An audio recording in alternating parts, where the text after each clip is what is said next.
I'm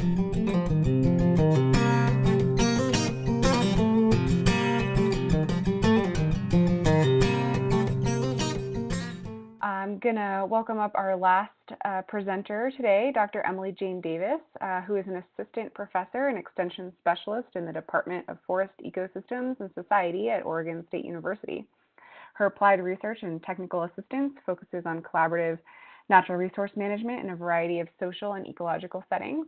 She also partners with the Rural Voices for Conservation Coalition to support learning and practice around all lands partnerships. Thanks so much for joining us, Emily Jane, and I'll turn it over to you. Great, thank you. I really appreciate the opportunity to present on a couple of different research projects today. You can go ahead to the next slide. That's just who you're listening to. Next slide. So I'll be talking about cooperation around rangeland, fire suppression and mitigation, and drawing on two different research projects. One, both of them funded by the Joint Fire Science Program, who I'd like to acknowledge. The first was completed a few years ago and focused on understanding rangeland fire protection associations and what it means for fire-adapted communities on the range with colleagues at the University of Oregon. The second project is an ongoing Joint Fire Science project about how we can more effectively co-manage risk in large fire sheds. And I'd like to acknowledge my colleagues there who are from the University of Oregon, Utah State University, and Colorado State University, including Mike, whose name does have an O on the end of it, and I'm not sure why it's not there. Next slide, please. So first, I'm going to speak a little bit about what I talked about in my blog post, which is these Rangeland Fire Protection Associations, or RFPAs. And what they are, in a nutshell, is organized nonprofit associations of ranchers who are authorized and enabled to fight fire across land ownerships, alongside, in many cases, the Bureau of Land Management when those fires start on BLM land and incorporate areas where they may be the permittees. And there's a history for this.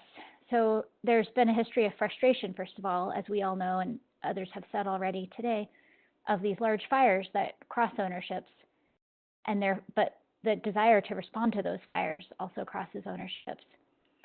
There's been some willingness on the part of ranchers and some BLM staff to try a different approach. Some of the history of responses to rangeland fire, includes rangeland communities who are very interested and willing to respond to fire starts immediately and are the closest ones to those fire starts, but in some cases being told they're not authorized or it's not legal for them to be able to respond. The model already existed for the RFPA, so the idea that you could form a nonprofit association, ensure there was statutory basis for ranchers to respond to fire. We actually have had that in Oregon since the 1960s in a couple of different instances. So there was a template for, okay, how might we actually do this across more areas in Oregon and try it in other states? I think another reason why this has been a model that has evolved is because it allows tangible action on something that really matters to fire managers and to those living in these rangeland landscapes. And it allows pretty tangible outcomes, which is the ability to respond more effectively to fire starts. Next, please. This is just one of the, or two different maps from our first project. We did some case studies of RFPAs, Jordan Valley RFPA in Oregon and Mountain Home RFPA in Idaho. And this just gives you a sense of some of the landscapes they're operating in. Yellow is the BLM. In many cases, these are fairly checkerboarded or interspersed landscapes. Next, please. My map is actually outdated, but this shows the extent of RFPAs in Oregon and Idaho, and you could go ahead to the next slide. There's several more in each state now, but they have been forming in each location and cover many millions of acres. So this is not a spatially limited phenomenon. This is actually something that in these rangeland areas of southeastern Oregon and southwestern Idaho is actually covering a lot of the landscape and has been seen as a solution to some of the quote-unquote no man's lands for which there isn't established jurisdictional authority for fire response. Next, please.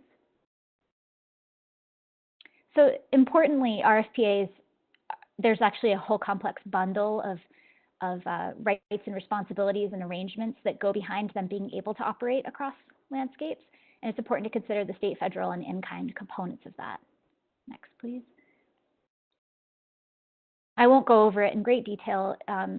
It's explained on our project website and on the blog, but the state basis is really important for RFPAs. So in the 2 states that we conducted case studies in, there's a statutory basis that gives our RFPAs the ability to respond on state and private land, allows them to form nonprofit organizations, and outlines some of their rights and responsibilities. So that state basis is really important.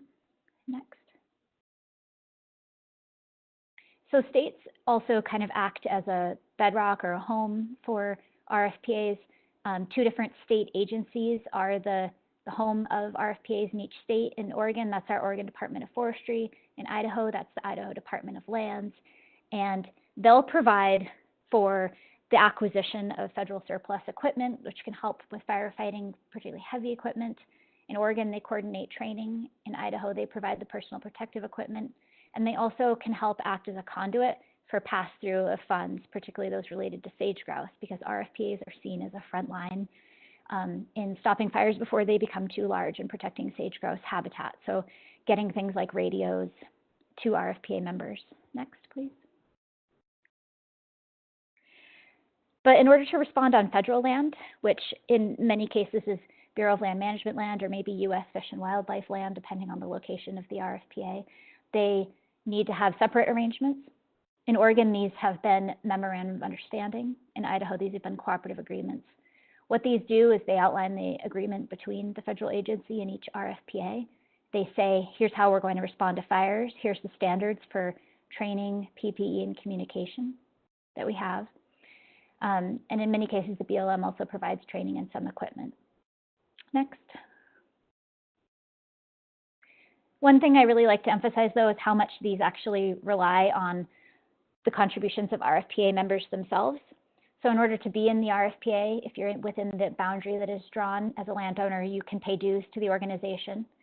Then many of them also contribute their own equipment, their sources of water, and then time and energy that they could have been, that many also need to have on their ranch. So there's a tremendous amount of volunteer time and trade-offs for their own operations. Next. And what this actually looks like is it varies. It has varied over time. It varies by RFPA, and it varies by the type of fire that you have. So one area where we know that RFPAs have been really prominent has been in sort of just patrolling and looking for lightning starts across remote landscapes, being able to call those in, doing some of the initial assessment of what the fire looks like, contacting BLM or the other land management agency that's relevant, and initially they were authorized only for initial attack. But in some instances now, over the years, we have had some fires where they've actually been able to provide instant command on smaller fires, participate in unified command, or even participate in extended attack. And we find that obviously ranchers are people and they have different dispositions, personalities. So while many of them will say to me, we're ranchers, not firefighters, others may want to actually be involved in the incident for longer, be interested in it. Next. So what we found in our research is basically that the RFPA model took something that was already out there on the landscape, which was ranchers, and formalized and organized their assets in a way that made it safer and more feasible for agencies like the BLM to partner with them. So it took these existing assets and just sort of institutionalized them. Next. These are most realized. You most see the benefit from RFPAs where the response capacity of the land management agency is far, where people are living and working on the landscape, so they have that local knowledge and they're present there, and also where equipment, skills, and water may be distributed so that there's a more diverse net of resources available. Next. We learned some lessons about how RFPAs can function really effectively. We found that the leadership of individuals within the RFPA can really matter. The chairperson setting a positive tone, being willing to put the time in, good systems to track that everyone has their red card, that all equipment is accounted for, that everyone is up to date on training, and then having positive social dynamics among RFPA members. The motto of RFPAs is neighbors helping neighbors, so really continuing to encourage that culture, even though not everyone is necessarily participating in or benefiting equally in certain ways from the RFPA. Next. We learned a lot about the importance of fostering more effective collaboration between particularly the BLM and RFPAs, right? As Branda pointed out, fire culture is a different culture. It's hierarchical, it's institutionalized. So some of the things we found that encouraged more positive relationships between BLM and RFPAs were using common and respected requirements, getting radios in the hands of RFPA members so that in rugged terrain or in the dark or in smoke, they were able to understand where people were out on the landscape. Doing trainings together between agency and RFPA staff, fire response personnel, and ride-alongs in particular. So someone in an RFPA hopping in a rig with an incident commander, going around and talking about, here's why we're going to make some of the decisions we're going to make about how to use resources. Here's why this tactic is not being used today, that kind of thing. Increased engagement of local BLM helping liaise with national teams where they do come in on larger incidents, so those teams understand who RFPAs are. And then just time, learning and adaptation. Next. And moving forward from what we studied in the first research project, in the second research project, we're doing several case studies of how all the organizations and entities in a given large fireshed can better cooperatively manage fire risk and how they can better share that risk. In Harney County, where I actually am right now doing interviews for this project, they've decided to take the RFPA's concept and move it so that it incorporates more dialogue. And so they've created this wildfire collaborative group that I wanted to highlight.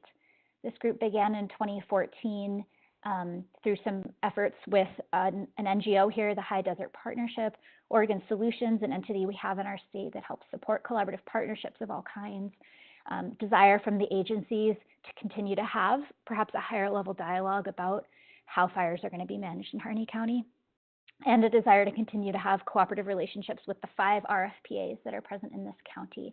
So that's the goal of this collaborative effort.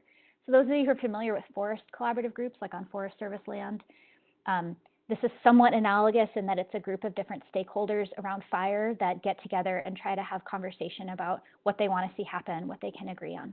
Next. So the collaborative decided to focus on suppression, prevention, and restoration, and to focus its initial efforts on building more agreement around and just mutual understanding around suppression. So what are the objectives of different entities involved in suppressing fires in Harney County on different jurisdictions? How can there be more agreement and mutual support for the different strategies and tactics that are going to be used? And then go next. So one of the first things the collaborative has done is developed some common ground around suppression. And this is focused on a few things. One has been, again, that transition between local RFPA response and maybe the handoff to incident management teams on larger incidents where national teams are going to come in. So instituting procedures like planning meetings, providing a briefing packet that those who are on the incident management team can have so they know what the heck an RFPA is and how it's organized, and having an RFPA liaison. So here in Harney County, there is a liaison between the agencies and the 5 RFPAs who's also available to assist with that. I've also looked at plans for joint training modules, finding that time spent training together is really valuable. And then continuing to say, what are the after-action review and post-fire feedback venues we can have so we can just have more conversations about how to work together on suppression. Next. I've also started working on prevention. So how can we collaborate on planned activities on the landscape that are going to reduce fuel loads and maybe make suppression activities more successful when they do have to happen? So after some discussion about different priorities, Harney County is a large area with a lot of different landscapes. There was a decision made to focus on the Pueblo Mountains landscape down in southeastern Oregon near the Nevada border. This was chosen as a priority area and sort of partitioned into different units that the group will focus on at different times. A big focus has been, okay, where and why should we place different strategic fuel breaks? And the BLM is in the process of developing, going through the NEPA process for this area. Next. I think both of these research projects have allowed me and my colleagues to really understand, what does it take to collaborate on rangeland fire? It seems like we hear a lot, we know a lot about collaboration on Forest Service land, but what about when it's mixed ownership landscapes, when it's other agencies? First of all, it must be tangible. There are people living and working on the landscape in ways that mean it must be real for them. It must have a direct impact on their livelihoods and on their daily working realities. It must provide outcomes. While some types of people are more patient at attending a lot of meetings than others, people here are willing to put time in, but they need to be able to see outcomes from that. Approaches to understanding how we manage fire have to interpret these as working landscapes that have people in them, not empty landscapes, and recognize the resources that are there, like fences, cattle, and other infrastructure that some people look out and see this is kind of, think maybe this is an empty landscape. It's actually a landscape full of values. And then finally, I think what's been really meaningful is how those that live the most closely with fire out on the landscape are actually enabled and empowered to participate in responding to fire and living with fire. And I think that's it. The next slide just shows you where you can go to learn more about both of these projects. There's 2 websites down at the bottom. We have quite a lot of products out of the first project, including a story map and some reports oriented towards practitioners I'd like to direct you to. And my email address is there as well. Thank you.